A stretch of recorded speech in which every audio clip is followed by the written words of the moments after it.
The human sacrifice ritual. As Christianity tried to assert its dominance over the religions of the ancient world, the literal demonization of all things pagan continued as the Spanish sent ships west to conquer the New World.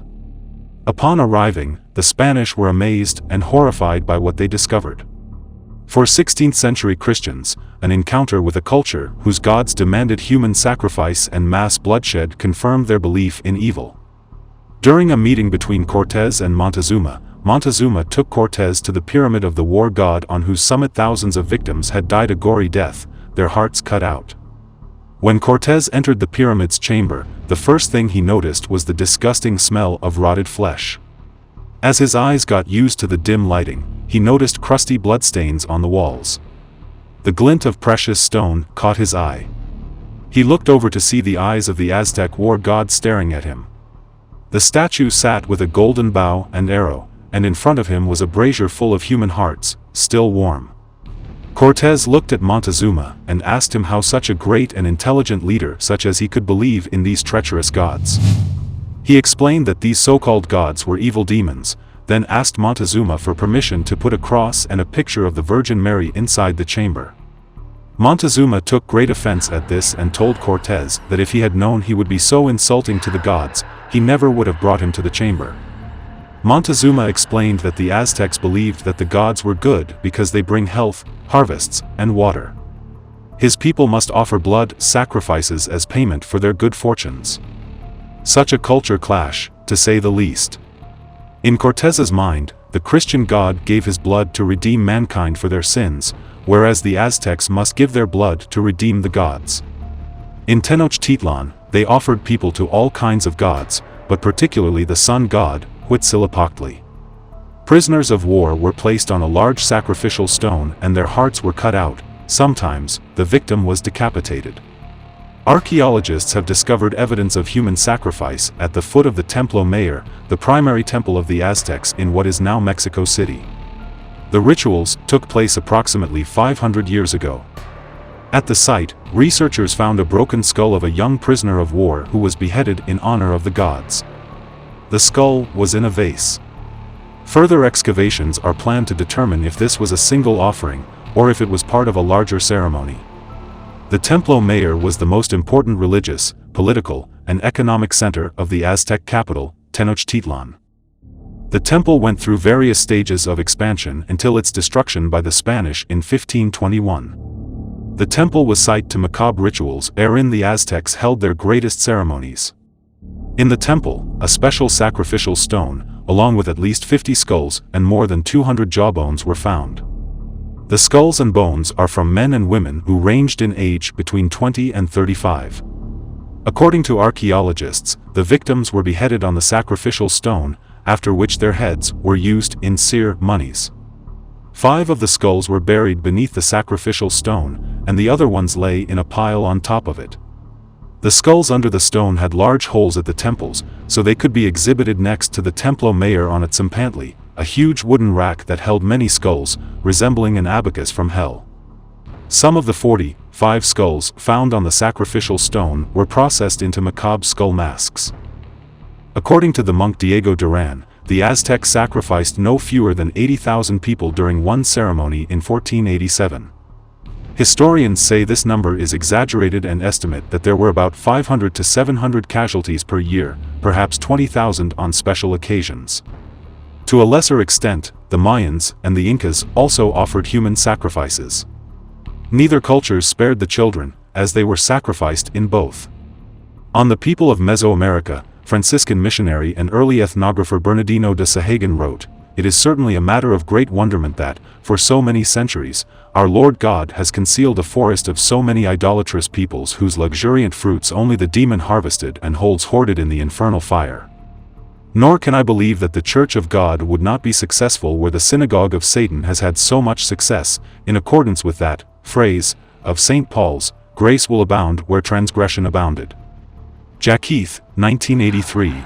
Although the Aztecs are known for their large-scale human sacrifices, sometimes offering thousands of people in a matter of days, it may come as a surprise that most civilizations had some form of human sacrifice. Archaeological and historical evidence show that human sacrifice occurred in such places as the Mediterranean in antiquity, China until the Shang dynasty, the Dogon in Africa, and in the kingdom of Dahomey, even in modernity, in the northeast of India. In ancient Egypt, evidence of human sacrifice can be traced to the First Dynasty, particularly during the reign of Horaha, the second pharaoh of the First Dynasty. Archaeologists have found line drawings of a human sacrifice from the time of the Egyptian king Jer. If you like this video, please help me by hitting the like button, subscribe to the channel and turn on the notification bell, so you will not miss any new videos like this. Scholars have not reached a consensus on the specific reason for human sacrifice during the dynastic period. It remains a mystery. Human sacrifices can be distinguished from each other in two ways. The first type is the cult sacrifice, in which people are sacrificed as part of a temple cult. Often these are enemies or criminals, but there is also an example from the time of Pharaoh Amenhotep II in which 7 Syrian princesses were ritually executed. Research has shown that around the 26th dynasty, cult sacrifices were replaced by wax statuettes that were burned. There is no concrete evidence for this, however, as the artifacts would have surely melted. Another type of human sacrifice is a retainer sacrifice, the killing of servants or other subordinates and then burying them with their pharaohs. The Egyptians believed that even after death, a pharaoh needed his servants and courtiers. The royal tombs from the First Dynasty in Abydos show signs that this happened on a large scale at the time. Aha is the first pharaoh in whom this was observed, and from the First Dynasty, all his successors also performed retainer sacrifice. Around the burial buildings and the mortuary temples there are long rows of small trenches in which wooden boxes are located. These held hundreds of people, many of whom were women. Recent research shows that these people were probably killed by strangulation or possibly poison. However, archaeologists do not agree on many aspects of these sacrifices. Historians theorize that these retainer sacrifices ended due to an increased demand for luxury goods and services.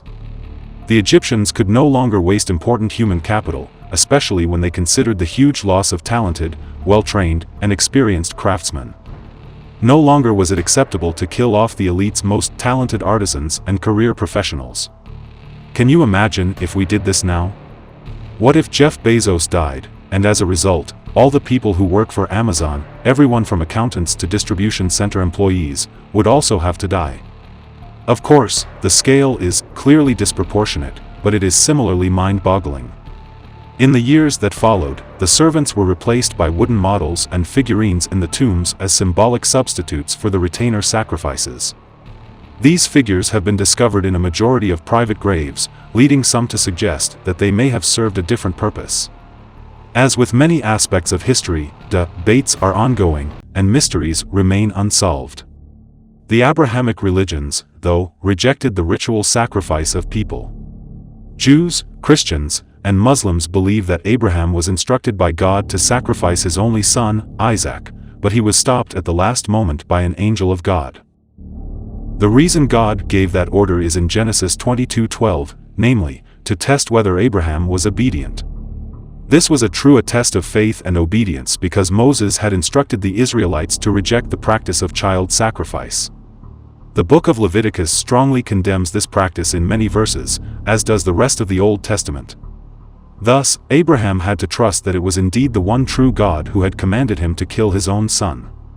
Archaeologists discovered thousands of urns containing the cremated remains of children during the excavation of the sanctuary of Tinit in Carthage. Researchers determined that all of the children found had been born prematurely and were then gathered, burned, and sacrificed to the gods.